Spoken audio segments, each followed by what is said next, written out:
Welcome to the new IT. Here we are again for the new IT. Brad in the house.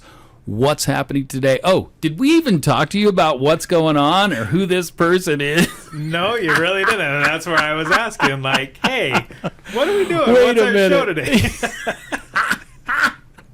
Hey, well, you know, since me and Mike go way, way back, I mean years. We go back probably almost past 15 years at least. 20 years. 20. 20 years. I remember, do you remember even before We Buy Houses or whatever, even before that, remember that website I built for you guys Yeah. like years and years ago?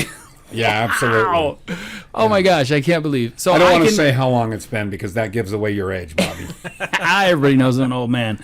The gray kind of gives it away, doesn't Just it? a little bit. So, Brad, I apologize. We know what we're kind of roughly talking about today. We have Right. Mike Waters in the house, and I'm excited for this episode because we're going to be diving into not just crypto, but blockchain and real estate. I mean, we're going to rock the boat talking about the new IT, new technology out there, disruptor. We're going to get into the thick of it, right, Mike? Absolutely. I'm excited. Absolutely. I mean, that makes me at least, more and more excited and more understanding of what it is we're talking about now. So I say we just dive in and get to know Mike a little. Mike, just tell us, a little bit of history, backstory, whatever, kind of get us tempted to Sure. talk about what we're going to talk about. Dude, this is Well, exciting. I started in real estate back in the 90s, buying and selling real estate. I did a lot of rental properties. Never do that again. A lot of house flipping, just real estate in general. And, I found out that I used to take it personal, but I found out it didn't matter if you were Donald Trump or whoever you were, you always ran out of money. Like you never, ever had enough Never money. had enough. Yeah. And I was actually partnered with a guy named Chris for many years. And we used to just, when we were having our lunches, our frustration we'd always share is, man, if I just had another bucket of cash, I could just do 5 more deals. And it was always that frustration that we were out of money. And the banks were always saying no because they held the power. They held that central control. And ultimately, if they said no, it didn't matter how good a deal it was. We had to accept that. And so, I've done several hundred transactions over my life. Real estate specifically. Yeah. Real estate, and I've been involved in all kinds of wacky kind of real estate stuff where it's from partial ownership of a commercial property, an industrial property, down to owning raw land and developing it and everything in between. And so I understood a lot about how title works and how things work in real estate, and there's what it looks like, it works like, and how it actually works. And so I've done that for 25 plus years. In fact, co-authored some real estate how-to books, and Wow. spoken at a lot of seminars and talked to people, and I've been a coach and a mentor to other people on how to buy real estate and do it. And so it's one of those things. Yeah. And you were telling me a little bit ago, this is where I think it really gets interesting. You many years ago were talking about, man, if there was some way we could get away from the banks, if there was some way, but there wasn't a way back Right, there wasn't. I just used to just curse. I mean, I'd have a really good deal, and you'd go to the bank, and they're like, "Well, give us 30% down." I'm like, I used to joke with my wife. I says, you're sleeping next to a millionaire, and she's like, "Well, we're eating McDonald's," and I'm like, "That's because I'm asset rich and cash poor." That is real estate 101. Asset rich, cash poor. Interesting. And anybody in real estate has the same problem. They're like, "Oh yeah, I'm worth 30 million on paper, but we're shopping at IKEA." Interesting. I had no idea. I mean, I'm not. That's not my forte. So I mean, for me, it's enlightening. Well, real estate's a very long game. Yeah. You buy a property and you let it grow and grow and grow and grow, and then when you sell it, that's when you take your profit out. But in the meantime, you're starving sometimes. Till you get that next deal. And I supported my family very well. I did very well for myself, but I'm still saying that I still ran into that need for money. And I think it was the day that I sat down. I had already owned Bitcoin. It was the day I sat down and started really looking at the size of these pools, and I'm like, 500 billion, 500 billion, 400 billion, 300 billion. And I'm like, man, if I can find a way to take that money that's in crypto and put it into real estate and actually meaningfully attach it, because that's the key. because I think crypto's still a little. Part of the reason it hasn't gotten mass adoption, Bobby, is because it's still hocus pocus to it. Yeah, They're still hocus pocus, a la boom, there it has value. And to what? What do you own? Now, I own Bitcoin, so for all the people that are about to hate on me when I say this, please save your hate for later, because I own a lot of Bitcoin. But what do you actually own? some numbers. You own some numbers on a piece of paper that are encrypted that guarantee that no one else owns those numbers. But in the end, that's what you own. Yeah. And so Bitcoin is driven by demand purely. Mm-hmm. It isn't certainly something, they don't use Bitcoin to build cars. They don't, use Bitcoin to manufacture refrigerators. It's not a commodity that's used that way, but it is, in fact, in demand. Mm-hmm. I don't believe it's going away. No. Not at all. And there were a lot of people who said it was, but it's not. In the underlying technology, the blockchain is where the value is, right? The blockchain says there is a fixed number of X. There's fixed. There's never going to be more, never going to be less than this. And here's a way to guarantee that whoever owns it, and nobody else owns it.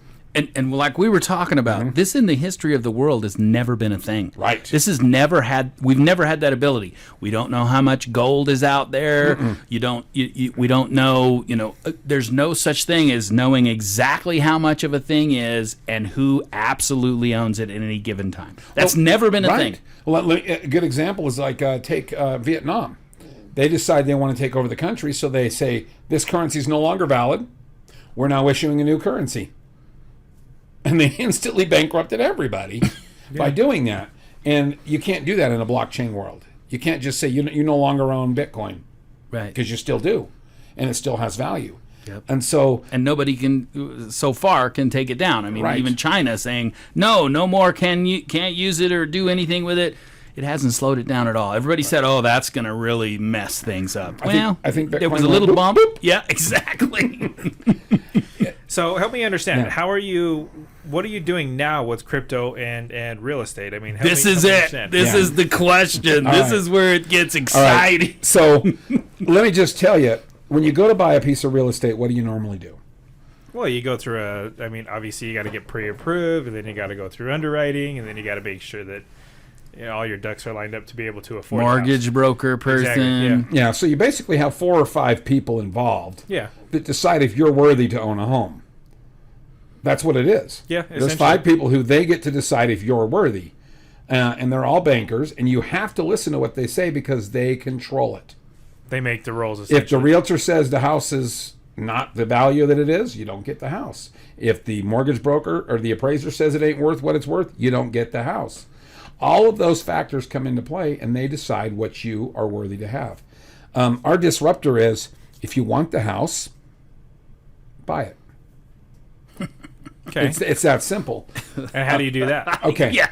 So what we've created, talk about that magic you were talking right? Well, so this is a little bit of hocus pocus, but it has legitimacy in the real world. So the challenge that I had was, how do you permanently attach crypto to a real estate title? Because I'm not talking about something like you can just go and say, this title owes me $50. But if you don't pay your taxes or you get a mortgage or any of those things, it'll just push that lien away until the lien is ignored. Therefore, that's not really attaching it to real estate. Yeah, that's not. You have to attach it in a way where no government entity or anybody can take it off the title and remove it. And we have found that there is only one way in the whole world to do that.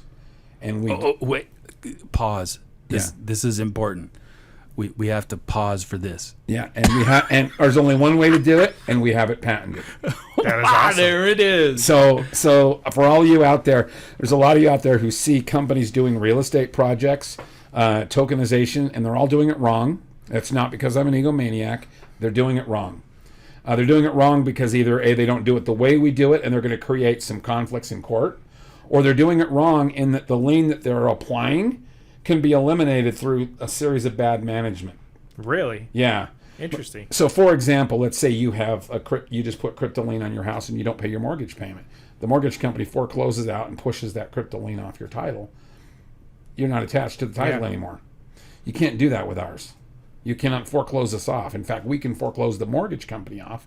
Yes, that's true. Not making that up. We can foreclose the mortgage and push them to the curb. Now, to be clear, if you owe mortgage debt, we will never allow you to do that. First of all, it's not moral. And Right. second of all, I like to be alive. And if you take enough mortgage debt and wipe it out through illegal means, the bank will find a way to get you. Oh, I'm sure they will. Yeah. So, setting that aside, I'll give you an example. Okay, let's say you have $1 million. Let's say you own a home and you just want to get rid of your mortgage debt. Okay. Let's say you own a home in Utah, $1 million home. I know is a 2-bedroom condo, but let's Right. pretend you own it. You got $1 million home, right? And you have a $500,000 mortgage. Okay. Now, in that scenario, your payments are around $2,800 a month. Let's just round up to $3,000 a month. Okay. Okay. So you have a $3,000 a month payment on $500,000 debt on $1 million property. Okay. Okay. What we would do is we would create 1 million $1 tokens on your property.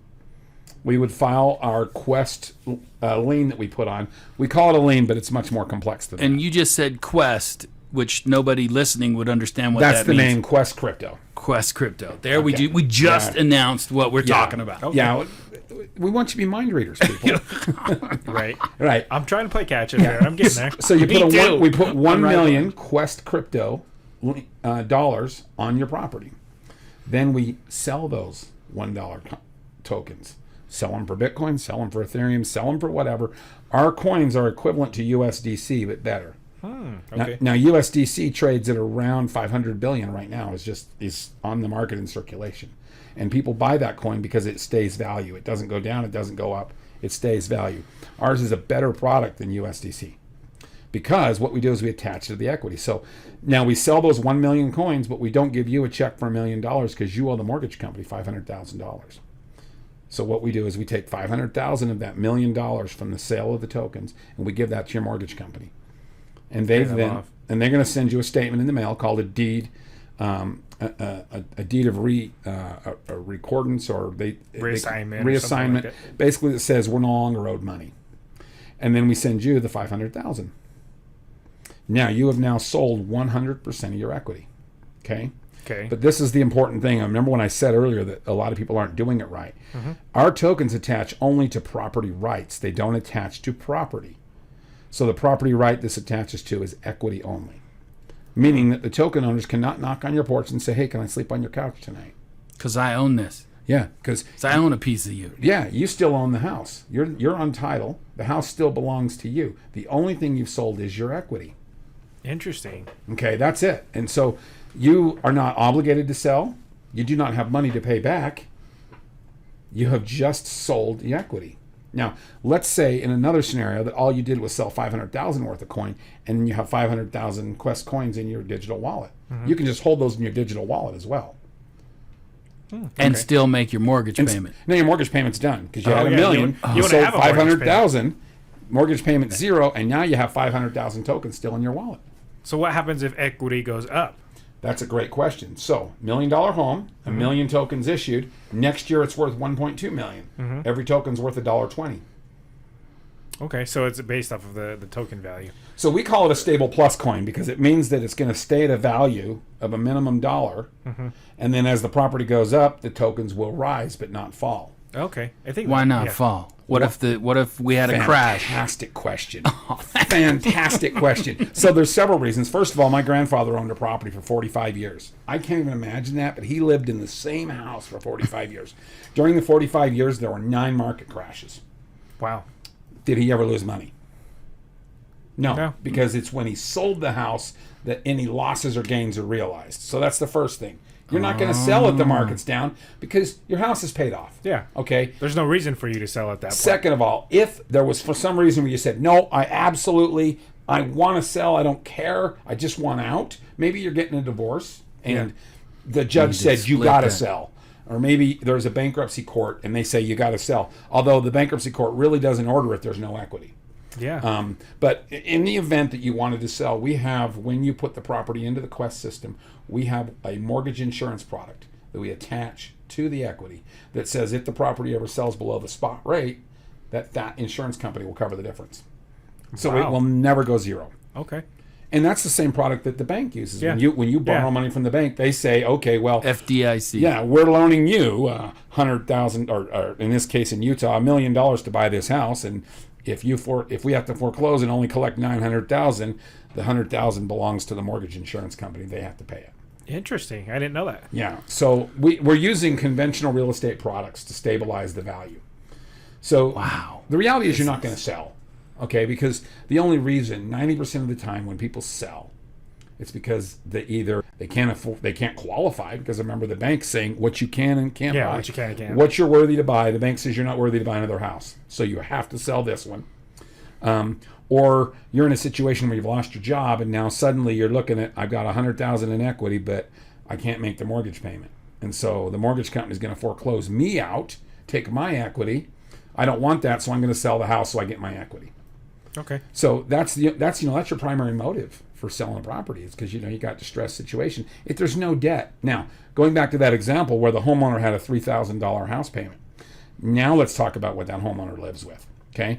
The homeowner is responsible for their $3,000 a year in property taxes. Yeah. They're responsible for about $800 in property insurance. And they're responsible for maintenance.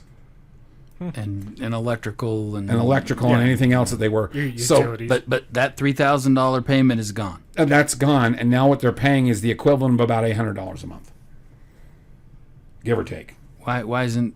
Do you see a future where everybody's doing this? I guess you I see a probably- future where that is the complete market disruptor. Now, when I This said is freaky. yeah, so when I now if you actually go back and you talk about never before in the history has crypto been possible, but there have been times when this exact business model has existed. You go back to the times of kings and queens, your land was your valuation. If you wanted to go do a business deal, maybe you wanted to go to India and buy spices and ship it to another country and make a profit, you'd go to the king, and the king would give you a loan, and he would use your land title. There was no interest. You would say, I'm going to do this, it's going to cost me $50,000, and I'm going to make $100,000, and I'll pay you back, king, $70,000. And the king says, deal. And so then the king would give you the money, and you'd go do the deal, and then if you didn't, the king took your land. But using your land as a currency is not new. It's been around since the time of the kings, and that used to be what made a lord a landlord, because he had land, and therefore he was a lord over everybody that was on it. So I honestly see the banks going away. Now, when I say I want to make sure the banks are paid off, there's two motives behind that. One, they can't do anything to me because I paid them in full, and then two, when the market disruption occurs, they have no case against us. They can't go to court and say, but no one's borrowing Right. money anymore, because the argument is it's a superior product. Just like you can't say, well, I can't sell my horse-drawn buggies anymore. I'm upset. I want to sue the car companies. I'm sorry, they have a better product. Yeah.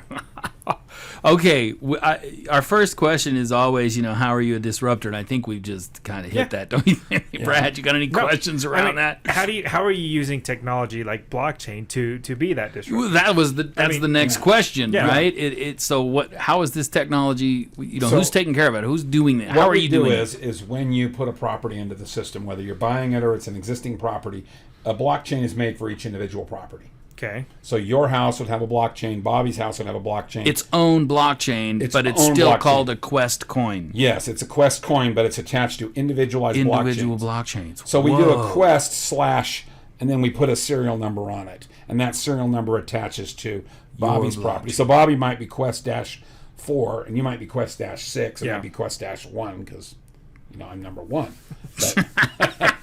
But they're serialized, and so it would be a blockchain against Bobby's house, a blockchain against your house, a blockchain against my house. That's how we're using the technology. And because of the issuance of coin at the date of the home's creation, that is the basis for the value. If there's 1 million coins created, there will never be more than 1 million coins. So if the house is worth $2 million, every coin's worth $2. Okay. That makes sense. So, interesting. So I was wondering, because like with Bitcoin, it halves itself every 4 years or whatever, and it does less coins. But this is, you get the amount of coins when you do the blockchain for Yes. that property. Yeah. And then it grows or comes down according to value of the property. It is completely connected to the value of the property. Right. And so the technology that we use is every year we have the house appraised every 12 to 18 months. If the house has a higher value, we plug the new value into the blockchain system. It takes the new value, divides it by the number of tokens, and everybody experiences the bump. And what can you do with your tokens? Can you transfer them for cash? Can you get Bitcoin for them? Trade for Bitcoin, trade for Ethereum. We are an ERC20 coin, so you can trade across anything straight They're across. on the exchanges. So That's a Quest tough one. is on the exchange. Now, we don't put the individual homes on the exchange because you could spend more than a home's worth just getting on 2 exchanges. Right. So what we do is the Quest coin has a fixed value of $1, and then you trade that up into equity. And if you wanted to trade your equity, what you would do is, let's say you bought it at $1 and now it's worth $1.50, you would trade it down for $1.50 in Quest.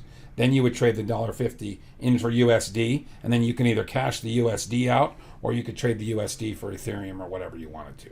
Wow. Interesting. That's interesting. So it's a straight up currency, and it's a land-backed currency. Imagine, Bobby, a HELOC Yep. on your home, Yeah. where Home equity line 100% of credit. where your 100% of your equity is available to you at all times, and then never have to pay it back. What do you mean never have to pay it back? You don't pay it back if they own your equity. The coin is your equity. Now, if you let it go, you don't get it back unless someone sells Right. it. So if you sell the coin, then you're giving Then up. you're that losing equity. your equity, essentially. But Could you sell all of your coins and still be in the house? Yes. And own your home? Yeah, because it's only attached to the right of equity. Now, when you sell your home, you're going to get a HUD-1 statement from the title company. It's going to say you're entitled to 0. Because now because for- the equity. Oh. Yeah, now for those of you who know a lot about real estate, I'm going to re-say what I just said. If you tokenize, even if your house is paid off in full, and you tokenize, let's say your house is worth $5 million. In this case, it's a 3-bedroom house in Utah. $5 million, and you put $5 million, it's paid off, and you put 5 million tokens in your wallet, you've tokenized 100% of the equity, which means that if you sold the home at the title company, your HUD-1's going to say 0.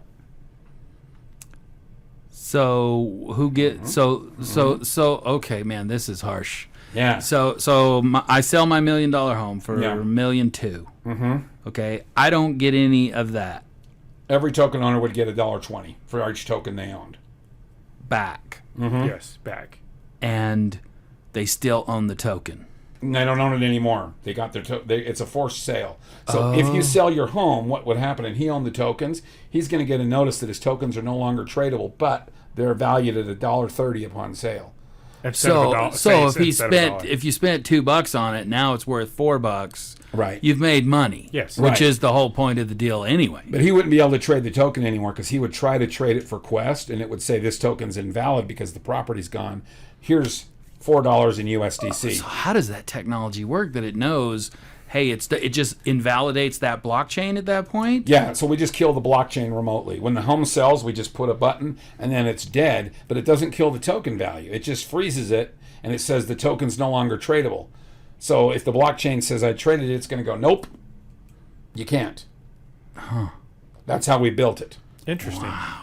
So that way you know when you buy a Quest token. Mind blower. Yeah, when you buy a Quest token, you know without a doubt there's a piece of real estate that cannot be sold without you being paid. Therefore, it's the same thing as what we used to carry around, the gold-backed currency. We used to Because carry it's that. backed by Yeah, something. yeah. Then if you sell it, it goes to then that property could be sold to a new owner that then at that point would not be connected to any kind of crypto at all, but you would have been paid out. Right. And the person that's owned the house didn't have a $3,000 a month. Holy crap. Now, I do want to tell you Brad, one your more thing.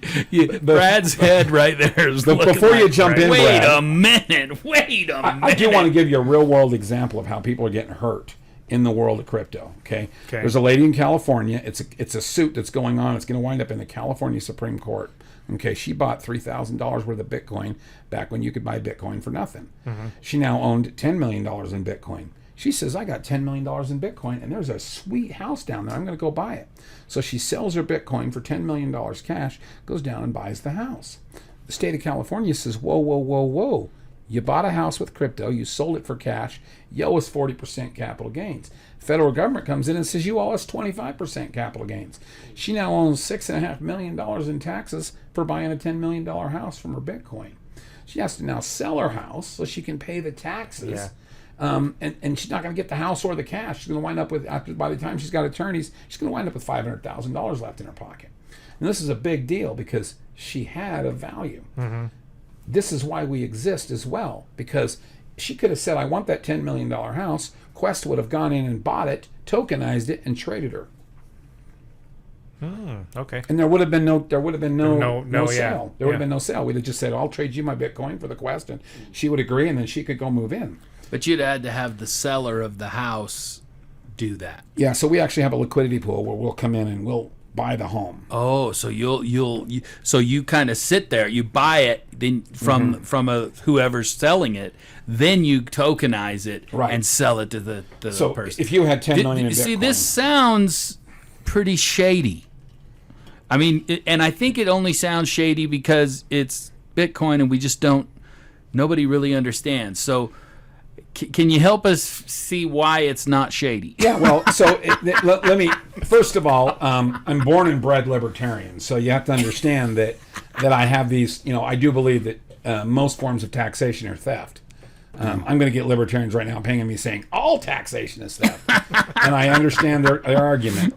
But if you own Bitcoin and it's worth $10 million, the state of California on this lady claims 40% is theirs as a capital gain because they said you bought it. It gained in value, and you went out of it, just like if you own a piece of real estate. So their argument is, if you own a piece of real estate that you bought for $1,000, and then it's worth $10 million, and you sold it, that gain from real estate back to cash is a capital gain. Therefore, you owe taxes. However, if you own the real estate, there's a mechanism in place called a 1031.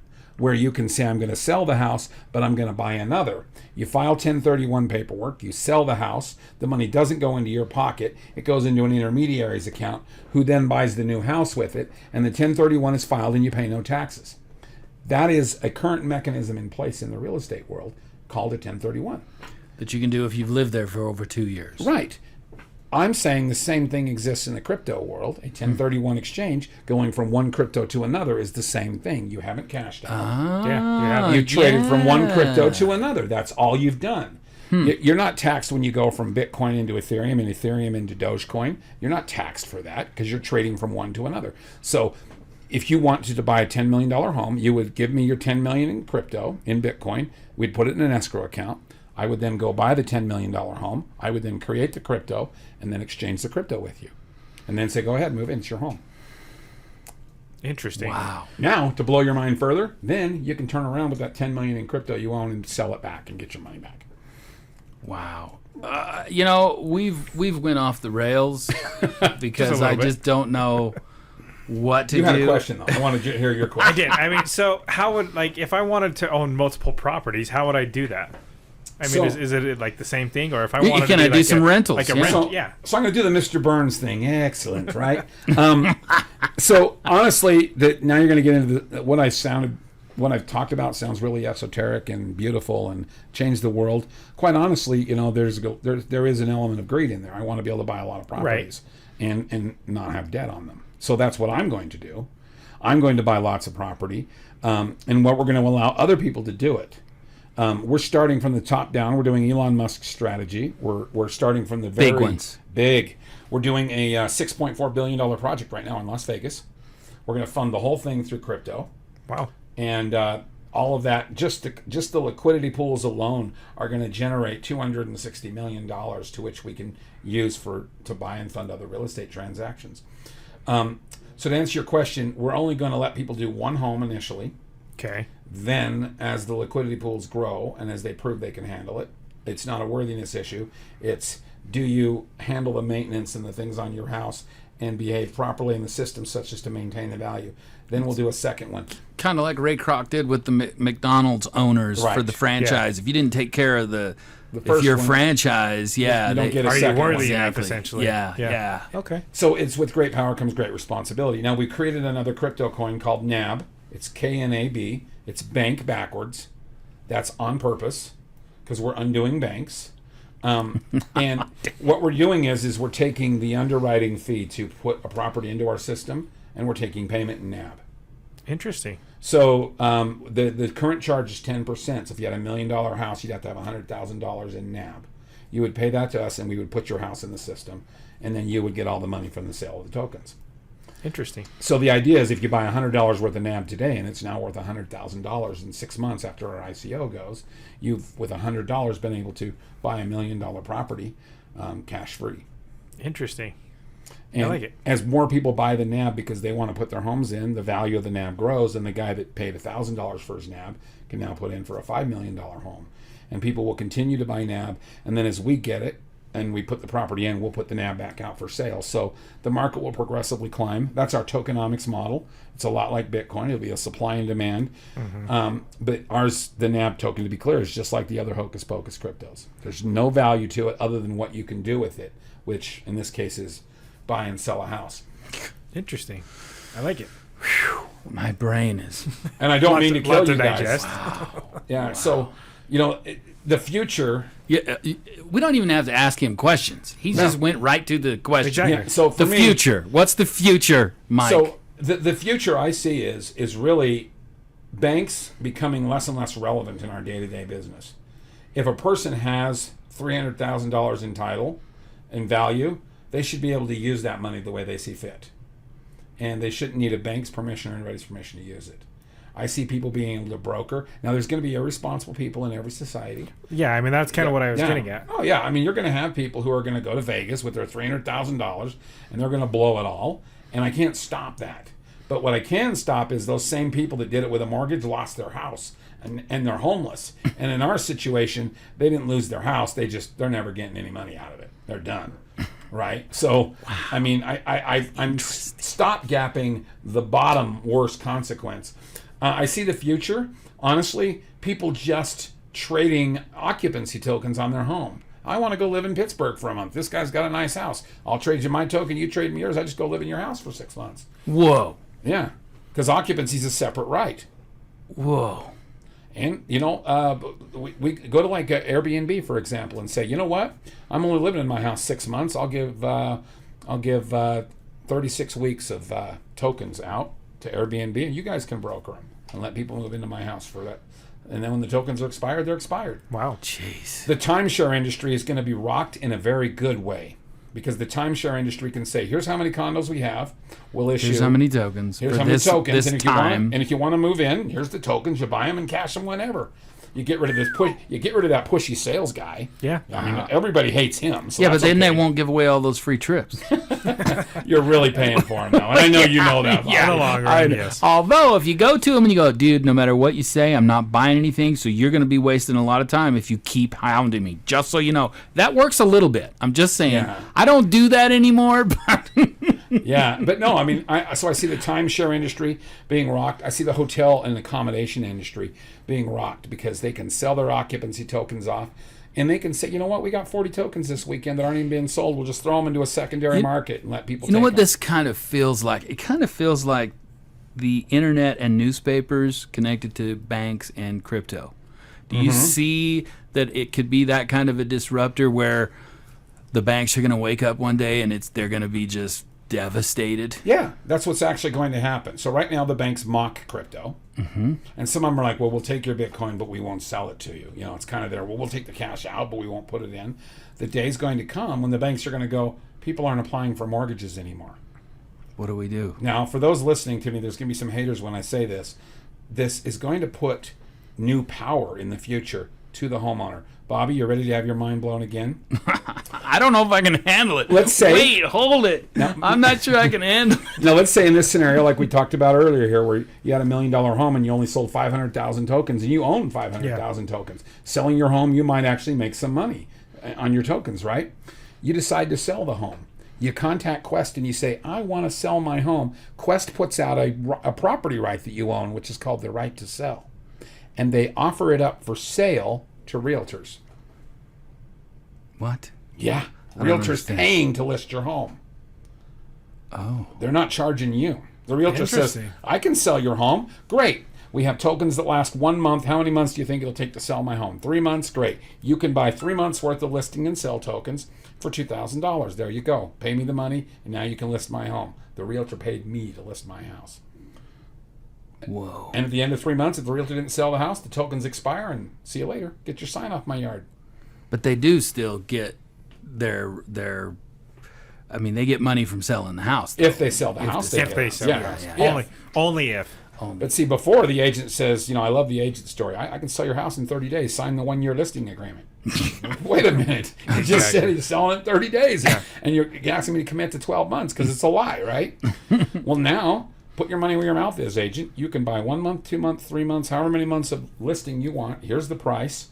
And we've turned down checks from RE/MAX to buy into our company for specifically that purpose. They wanted to buy in so that they could earn the future right to list the properties, because that's a right that you have. And so you can tokenize it. Another way to blow your mind is, let's say you have let's say there's 400 homes in Quest Crypto, and you say, I go to a company like ServiceMaster and I say, what would you be willing to pay for the right to maintain these properties? Like when the furnace goes out to replace the furnace. Now ServiceMaster comes in and says, we'll pay $100,000 for the right to service all these properties. And now they've locked up. And then when the furnace is broken and you say, my furnace is out, Quest says, we send a guy over. And he takes care of the that furnace. guy gets paid with tokens. That guy gets paid with cash, but he paid for the privilege to put a furnace in your house. Wow. Turn the table on its head. Interesting.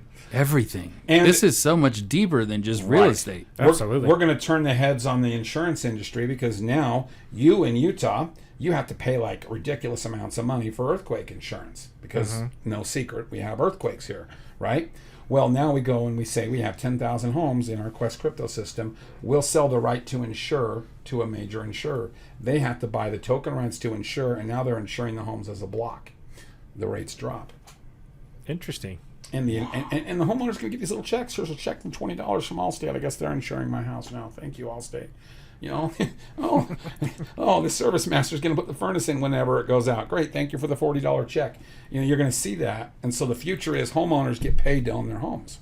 Whoa. So here's a question that I don't know if you've been asked. Does this allow new opportunities for people who have never owned a home to own a home? Yeah, actually, right now I feel bad. My daughters, and this is part of the reason why I built this program, my daughters will never live in a world where they can own a home. Mm-hmm. I mean, my daughter says, Dad, your house, she goes, no offense, Dad, but it's small, and it's $600,000. She goes, I need to make $40 an hour to afford that. Exactly. She goes, I'll never be able to buy the home. And I says, well, with Quest Crypto, your house payment would be $600. And she's like, wait a minute, I'm paying $2,000 a month rent, and the bank says I can't afford to pay more than $1,200 to live. I'm like, I know. And with that being said, I'm going to throw in my obligatory quote. My favorite founding father, Thomas Jefferson, said that bankers were more dangerous to the security of this nation than a standing army. And today we're living and breathing and seeing that. We're seeing people can't afford to live in this country because the banks have destroyed they put a stranglehold on our economy. Whew. Wow. Man, I feel drained. I'm still trying to digest it That's all. impressive. I haven't gotten to the cool stuff yet. Wow. So, and I know we could be here for hours on end. We are just about out of time. What do you, just really quickly, just to kind of wrap things up, where do you see the future of everything, technology in general, just the whole world? My passion is blockchain, and I see everything going on the blockchain. I see your social profile, I see your cell phones, I see all your financial stuff going on the blockchain, and all secured so that nothing can be taken from you. I see when you go on and you use the internet, it's all going to be distributed. It's all going to be distributed. Who's going to take care of that? Who are the technology people that are going to take care of that? Are we going to have jobs? Are we going to have more jobs for IT? We're going to have bots. We're going to have, bots. Well, I do see AI doing a lot of it. I see the future being people building gigantic AIs to run blockchains, and then the Sounds AI a little bit like Skynet, though. It does. Scary. It does. I have said before, Quest Crypto is either the savior of mankind or the complete degradation and breakdown of society. I take no responsibility if it's the latter. I don't know what the future is doing, but I do know decentralized is the key. Yeah. I see everything we do being decentralized. I see our social profiles. I see all of our data. Our banking's already going decentralized. Ownership, everything's going to be decentralized because the government is coming in and saying, I want more control. And with the technology of blockchain, I see people saying, no, you don't. Decentralize, prove I own it. And that's going to keep people free. Wow. I see the future of technology being that the smallest and most uncivilized countries are going to become more high tech than the U.S. Really? Yeah, I think we're going to lag behind in a serious way. Wow. I mean, when Well, I we're already outsourcing so much. right, I mean, when you grasp the fact that the Belizean prime minister has sat down with us and wants to crypto collateralize his entire country, back out of his dollar, pay off the financial debt, and go straight to blockchain on all transactions, you realize that's going to happen. Like, you've got third world countries saying we're going to become more technologically advanced than the United States, the United Kingdom. So there's going to be a massive shift. Massive shift. Brad, Interesting. I don't know what to do about this. This is crazy. Yeah, I'm still trying to I'm process on it a all. roller coaster ride right now. I feel like I'm I'm in right an there with you. amusement park. Right? What is the show? I've forgotten. What I have no idea. Well, Bobby, I'm buying a $2 million house this month. No cash out of pocket. What? Wow. Yeah. We need to talk. Yeah, Absolutely. I'm using crypto to buy it, so it's a working example. So I'm not going to have any equity when I move in, but that's okay. I'm never moving. Right. So, but I mean, that's the traditionally real estate. The smart people buy real estate so they can make money from it or get it out. But really, people just need a place to live. And if you're living in a house that you own, but you don't have to pay a mortgage, does it matter if you don't make any money when you leave? in fact, I'll say that it absolutely doesn't matter, and I'll tell you very simple dollars and cents. You borrow $1 from the bank, over 30 years you pay back 3.5. Yeah. Okay, but if you did not have that payment to the bank and you invested that, You dollar, made money. over 30 years. You make $7.50. You made money. You'll make $7.50 if you invest it versus $3.50 if you borrow it. So it's actually So if you better. use the money you would use for a mortgage to invest, like in my gosh, example, he just keeps doing it. right. So if Just there was keeps a blowing it. Remember, I said the $3,000 house payment that's now dropped to $800. Take that $2,200, invest it every month in a mutual fund. At the end of 30 years, you'll have $7.50 for whatever you put in, versus you'd have only paid down. You'd have paid back $3.50. That's how the bank makes money. Right. They take your money and they make more money with it. You now become the master of your own money. Interesting. Yep. I can't see this not being the future. I don't No, know I agree. unless the world really comes to a significant end with technology, or there's a big flare out there, or nuclear holocaust or something. I can't see There's a always place that. where this is not the future. And every time somebody says, "Oh, crypto is a fad, it's going to go away," well, it keeps showing up. Well, I think it's here to stay. I just think, personally, I just think we're going to have issues with adaptation, getting people accustomed to it and getting people to do it. Right, like you said, it's just 1% of the population right now Right. is really actually using crypto. 1%. Yeah, I mean, you look at like e-commerce went like this. It was a flat line, and then all of a sudden, people figured out how to take a credit card over the internet. Boom, straight up. That's what's going to happen with. That's why I said, your Bitcoin's going to be worth a small fortune, because as soon as it starts getting mass adoption, Kabam. everything is going to go nuts. And it'll grow in Not proportion to touching the it. government's power decreasing. Not touching it. That's it. Interesting. I've made the decision. I'm not touching it. Don't touch it. In the early days, I told you I ruined it by I thought, oh, this is money. I'm supposed to use it. So when it was $100 a Bitcoin, I was buying using it. crap with it and going on Newegg. I sold 100 Bitcoin to a friend for $200, Wow. and I thought I ripped him off. And that Wow. 200 Bitcoin is worth what? 50 million? 50 million Somewhere around that? there, yeah. Wow. The only justification is he only got 1,000 for it and sold it to somebody else. So I'm like, ha, yeah, you suck too. Right. Wasn't just me. Yeah. Wow, this has been cool. Any last words, Brad, that you can think of? I mean, we just have to end this, or I'm gonna my head will explode. And I'm if you still guys trying to want me process back it. on another show, I'll come back and do a follow up. That could be fun. So how do people get a hold of you guys? How do they find out about you So and all that? I good won't stuff? give out my cell phone number because that's already the bane of my existence, the way that thing rings. But if you email me, Mike at Quest Crypto, that's Mike at questcrypto.com. That's my direct email address. There's no filter. There's no executive assistant that grabs that. But I don't, I may not respond right away either. Right. But that's my direct email. And Can they find out? How can they find out more about Quest? Well, they can go to our website. We're in the process of updating everything. We are pre-launch still. So we're using our Vegas arena to be the launch pad of our product. So if people are interested and want to know more, they can contact me and I'll send them some PowerPoints or whatever. I'm an open book, and there's, as you've seen, there's so much to say that I just don't know how to say it all. I can go on for hours. There's a lot. Wow. Well, this is exciting. Well, cool. Cool. Thanks for being on the show, Mike. Mike Absolutely. Waters. Get a hold of him if you can. Thank you for listening to The New IT. We will see you next time.